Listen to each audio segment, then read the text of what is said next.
नमस्कार दोस्तों, आप सभी को मेरा प्यार भरा राधे राधे। दोस्तों, आज हम बात करेंगे तुला भरम के बारे में कि क्यों किया गया था भगवान श्री कृष्ण का तुला भरम, और वीडियो के अंत में यह भी जानेंगे कि क्या सच में तुला भरम हुआ था या फिर यह भी एक लोक कथा है। तो दोस्तों चलिए सबसे पहले हम इस कहानी को विस्तार से जानने का प्रयास करते हैं।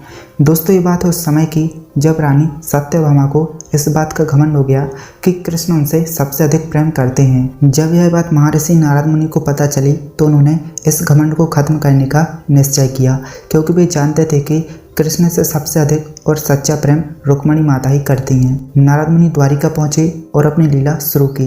उन्होंने माता सत्यभामा को अपनी बातों के जाल में फंसाया और कहा कि तुला भरम व्रत करने से कृष्ण और आपके बीच का प्रेम कई गुना बढ़ जाएगा।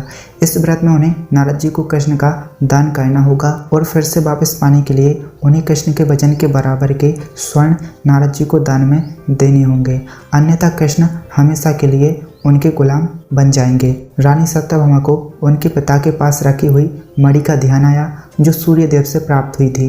यह मणि रोज 1 किलो सोना देती थी। सत्यभामा को नारद मुनि ने संकेत भी दिया कि वह इतना धन नहीं दे पाएंगी, पर सत्यभामा ने व्रत के लिए हामी भर दी। सभी रानियों के निवेदन करने के बावजूद सत्यभामा ने यह व्रत किया और नारद जी को कृष्ण का दान कर दिया। सत्यभामा ने स्वर्णों को एकत्रित करना शुरू किया। फिर एक तुला मंगवाई गई जिसके एक पल्ले पर कृष्ण बैठे और दूसरे पल्ले पर सत्यभामा की संपत्ति रखी गई, परंतु वह स्वर्ण थोड़े रह गए।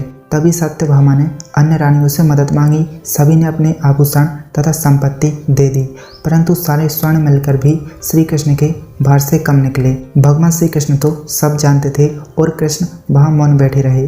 तभी नारद जी ने सत्यभामा को सुझाव दिया कि माता रुक्मिणी शायद कुछ कर सकती हैं। सत्यभामा को डर लगने लगा कि अगर नारद जी को दान में दिए कृष्ण को वापस न लाया गया तो सभी रानियों को श्री कृष्ण से बछड़ने का दुख सहन करना पड़ेगा। सत्यभामा ने तब अपनी घमंड को हटाकर रुक्मिणी जी से मदद मांगी।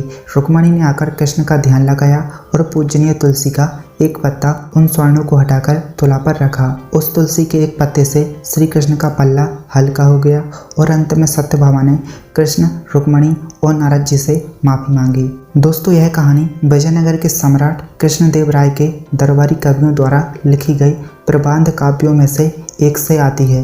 ये काव्य ज़्यादातर काल्पनिक कहानियाँ ही बताते हैं जिनमें पुराणों के पात्रों का इस्तेमाल किया गया है। उड़ीसा की लोक कथा के रूप में भी यह कहानी हमें देखने को मिल जाती है, लेकिन दोस्तों इस कहानी के बारे में हमें पुराणों में ज़्यादा जानने को नहीं मिलता है। सिर्फ पद्म पुराण में ही किंचित मात्र हमें यह कहानी दूसरे प्रकार से पिरोई गई कहानी के रूप में जानने को मिल जाती है। दोस्तों, इस कहानी से हमें सीख मिलती है कि भगवान किसी सांसारिक वस्तु से कभी खुश नहीं हो सकते। भगवान को प्रसन्न सिर्फ एक चीज़ कर सकती है, वो है सच्चा प्रेम, जो रुक्मिणी माता का कृष्ण के लिए रहा। दोस्तों, आपको यह वीडियो कैसी लगी हमें कमेंट सेक्शन में अपनी राय जरूर दें, और अगर वीडियो आपको अच्छी लगी तो इसे लाइक, शेयर और चैनल को सब्सक्राइब करना बिल्कुल भी ना भूलें। साथ ही नोटिफिकेशन बेल को ऑन भी ज़रूर कर लें ताकि हर नई वीडियो की नोटिफिकेशन सबसे पहले आपको देखने को मिले। तो चलिए दोस्तों, मिलते हैं अगले वीडियो में। तब तक के लिए राधे राधे।